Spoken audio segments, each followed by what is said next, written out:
Hello दोस्तों, इस video में हम डिस्कस करने वाले हैं कंप्यूटर की सेशनल वर्क डायरी। अगर आप चाहें बीएड में हो या बीएसटीसी में या फिर कोई भी टीचिंग कोर्स कर रहे हो, अगर आपके सेशनल वर्क डायरी है और आप कंप्यूटर की बनानी है तो आप इस वीडियो को देख करके आराम से आसानी से अपनी इंटर्नशिप डायरी को कंप्लीट कर पाएंगे। तो वीडियो आपको कंप्लीट देखना है और चैनल पर नए हैं तो सब्सक्राइब कर लेना है इसी तरह के और इन्फॉर्मेटिव वीडियोज़ के लिए। तो यहाँ पर देखिए, सबसे पहले हम शुरुआत करेंगे कंप्यूटर की परिभाषा से। तो सबसे पहले आपको कंप्यूटर की परिभाषा लिखनी है। तो कंप्यूटर शब्द की उत्पत्ति जो है अंग्रेजी के कंप्यूट शब्द से हुई है, जिसका अर्थ है गणना या गिनती करना। वास्तव में कंप्यूटर के आविष्कार का मूल उद्देश्य शीघ्र गणना करने वाली मशीन का निर्माण करना ही था, किंतु आज कंप्यूटर द्वारा किया जाने वाला 80% से अधिक कार्य गणितीय या सांख्यिकी प्रकृति का नहीं होता। अतः कंप्यूटर को एकमात्र गणना करने वाली युक्ति के रूप में परिभाषित करना, इसके 80% कार्य को अपेक्षित करना है। कंप्यूटर में गणना करने की क्षमता के अतिरिक्त तार्किक शक्ति एवं मेमोरी का भंडार होता है तथा पलक झपकते ही यह निर्देशों का पालन कर सकता है।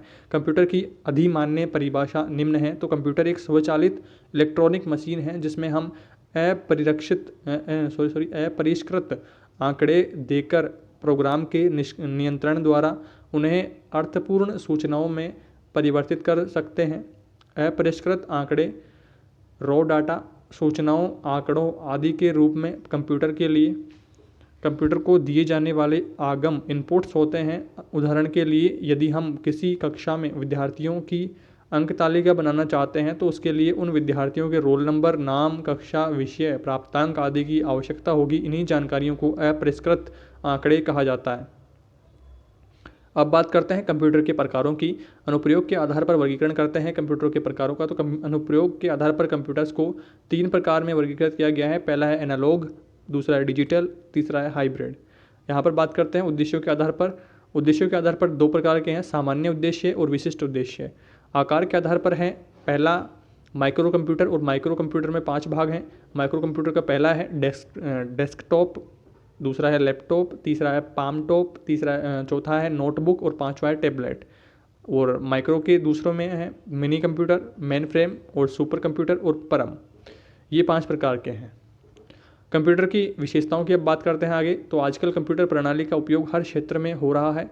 इसका कारण इसकी निम्नलिखित विशेषताएं हैं। पहला जो है गति। तो गति में देखिए, कंप्यूटर किसी भी कार्य को बहुत तेज़ी से कर सकता है। कंप्यूटर कुछ ही क्षण में गुणा, भाग, जोड़, घटाव आदि की जो करोड़ों क्रियाएं हैं वो कर सकता है। यदि आपको 440 गुणा 56 का गुणा करना हो तो उसमें लगभग 1 से लेकर 2 मिनट तक का आपको समय लग सकता है। यदि कार्य पॉकेट कैलकुलेटर से करें तो यह लगभग 5 सेकंड में किया जा सकता है। दूसरा है स्वचालन। तो कंप्यूटर अपना कार्य जो है प्रोग्राम निर्देशों का एक समूह के एक बार लोड हो जाने पर स्वतः करता रहता है। उदाहरणार्थ, किसी डेटा एंट्री प्रोग्राम पर कार्य कर रहे ऑपरेटर को स्वयं रिपोर्ट तैयार करने की आवश्यकता नहीं, अपितु कंप्यूटर स्वयं प्रविष्ट डेटा के आधार पर रिपोर्ट जारी कर सकता है। तीसरा है शुद्धता। कंप्यूटर अपना कार्य बिना किसी गलती के करता है। कंप्यूटर द्वारा गलती की जाने के उदाहरण सामने आते हैं, लेकिन इन सभी गलतियों में या तो कंप्यूटर में डेटा प्रवेश करते समय की गई गलती होती है या प्रोग्राम के विकास के समय कंप्यूटर स्वयं गलती नहीं करता है। कंप्यूटर की सीमाओं की बात करते हैं। तो पहला है बुद्धिमत्ता की सीमा। तो कंप्यूटर मशीन है, इसका कार्य प्रयोक्ता के निर्देशों को कार्यान्वित करना है। कंप्यूटर किसी भी स्थिति में नए ही निर्देश से अधिक और नए ही से कम का क्रियान्वयन करता है। यद्यपि कंप्यूटर वैज्ञानिक आज के कंप्यूटर में कृत्रिम बुद्धिमत्ता के बारे में शोध कर रहे हैं। इसमें सफलता मिलने पर कंप्यूटर के अंदर बुद्धिमत्ता की कमी तो कुछ हद तक दूर हो सकेगी, परंतु मानवीय बुद्धिमत्ता की तुलना कभी भी एक मशीनी बुद्धिमत्ता के साथ नहीं हो पाएगी, क्योंकि कंप्यूटर को हम जो निर्देश देते हैं सिर्फ उतना ही काम करता है, वो खुद का दिमाग नहीं लगाता है। सेकंड पॉइंट है सामान्य बोध की कमी। तो कंप्यूटर एक बिल्कुल मूर्ख नौकर की भांति कार्य करता है। इसे आप यदि कहें कि जाओ और बाज़ार से सब्जी खरीद लाओ, ऐसा निर्देश देने पर वह बाजार जाएगा और सब्जी भी खरीदेगा, परंतु सब्जी घर तक लेकर कभी नहीं लौटेगा। पूछेंगे क्यों? तो इसका सीधा उत्तर है कि आपने उसे सब्जी खरीदने को अवश्य कहा परंतु लाने को नहीं कहा। इसका अर्थ यह है कि कंप्यूटर के अंदर सामान्य बोध नहीं होता है। थर्ड पॉइंट है आत्मरक्षा करने में सक्षम। तो कंप्यूटर चाहे जितना भी शक्तिशाली क्यों ना हो, परंतु उसका नियंत्रण मानव के पास ही होता है तथा वह जिस प्रकार उसे नियंत्रित करता है वह नियंत्रित रहता है। कंप्यूटर किसी भी प्रकार आत्मरक्षा नहीं कर सकता है। उदाहरणार्थ, श्याम नामक किसी व्यक्ति ने एक ईमेल अकाउंट बनाया तथा एक विशेष पासवर्ड उसने अपने इस अकाउंट को खोलने के लिए चुना। कंप्यूटर के विविध उपयोग। कंप्यूटर का उपयोग बड़ा व्यापक है। आज जीवन में कंप्यूटर की उपयोगिता इतनी अधिक हो गई है कि आज का युग ही कंप्यूटर का युग कहलाता है। कंप्यूटर के उपयोग से संचार क्षेत्र में क्रांतिकारी परिवर्तन आए हैं। आज मात्र कुछ बटन दबाकर विश्व के किसी कोने में बैठे व्यक्ति से संपर्क किया जा सकता है और बहुत ही कम खर्च में। इंटरनेट तो सूचना प्रसारण एवं सूचना प्राप्ति का बहुत सरल सशक्त माध्यम है। यह सूचनाओं एवं ज्ञान का अथाह भंडार भी है, जहाँ से कोई भी सूचना एवं जानकारी पल भर में प्राप्त की जा सकती है। परीक्षा परिणाम घोषित होते ही इंटरनेट से परीक्षार्थियों को अपने परिणाम एवं प्राप्तांकों की जानकारी हो जाती है। इंटरनेट पर उपलब्ध टेलीफोन डायरेक्टरी से किसी के भी टेलीफोन नंबर ज्ञात किए जा सकते हैं। रेल, बस, हवाई जहाज की समय सारणी तथा उसके चलने की वास्तविक स्थिति की ज्ञात हो सकती है। आगे देखिए, केंद्रीय प्रोसेसिंग इकाई कंप्यूटर का जो सिस्टम है उसके बारे में आपको ये डायग्राम बनाते हुए आउटपुट, इनपुट, जो नियंत्रण इकाई है, कंट्रोल यूनिट वगैरह, मुख्य मेमोरी, सभी की आपको डायग्राम एक पेज में बना देना है।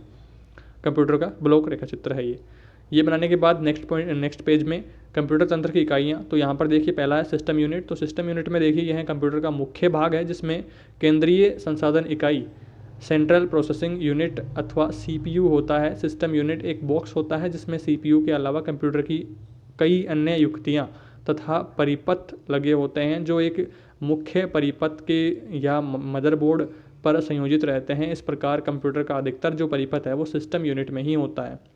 दूसरा है इनपुट यूनिट। तो कंप्यूटर सिस्टम में डाटा तथा प्रोग्राम विवरणों की प्रविष्टि के लिए प्रयुक्त की जाने वाली युक्तियाँ, डिवाइसेस। इनपुट यूनिट आगम इकाई कहलाती है कि कीबोर्ड, माउस, फ्लॉपी डिस्क आदि इनपुट डिवाइस के कुछ उदाहरण हैं।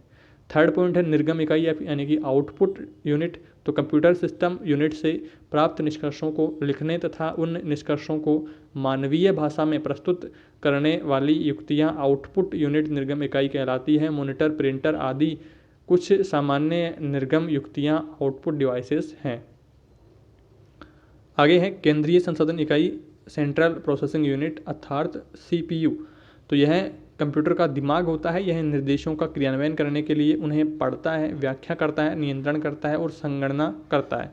वास्तव में हम कंप्यूटर को जो भी निर्देश देते हैं वो पहले CPU में जाते हैं और CPU हमारे निर्देशानुसार निष्कर्ष मॉनिटर पर दिखाता है। यह कहना गलत नहीं होगा कि कंप्यूटर में यदि CPU नहीं है तो कंप्यूटर कुछ भी नहीं कर सकता है।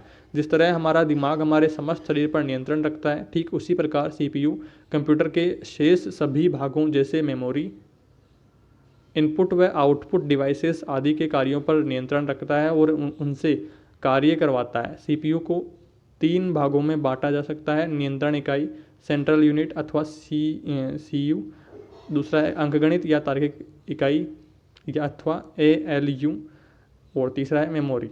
निष्कर्ष में आपको यहाँ पर नहीं लिखा हुआ है, बट आपको कुछ पॉइंट्स ऐसे लिख देने हैं। आविष्कार के बारे में या फिर प्रकारों के बारे में आप लिख सकते हैं, या फिर कहाँ कहाँ किन किन औद्योगिक क्षेत्रों में कंप्यूटर का उपयोग हो रहा है, कंप्यूटर हमारे लाइफ के रिगार्डिंग कितना ज़रूरी है। तो ऐसे कुछ पॉइंट्स आप 4-5 लाइन्स में आप यहाँ पर निष्कर्ष जरूर लिखें। इतना सब कर देने के बाद में आपको यहाँ पर संदर्भ सूची लिखनी है। संदर्भ सूची में आपको यहाँ पर सेम टू सेम यहाँ से कॉपी कर देना है, और यहाँ पर आपकी जो इंटर्नशिप डायरी है कंप्यूटर की सेशनल वर्क की, वो यहाँ पर कंप्लीट हो जाती है। आई होप आपके सारे डाउट्स इस वीडियो में क्लियर हुए होंगे और आप आराम से अपनी सेशनल वर्क की कंप्यूटर डायरी को बना पाए होंगे।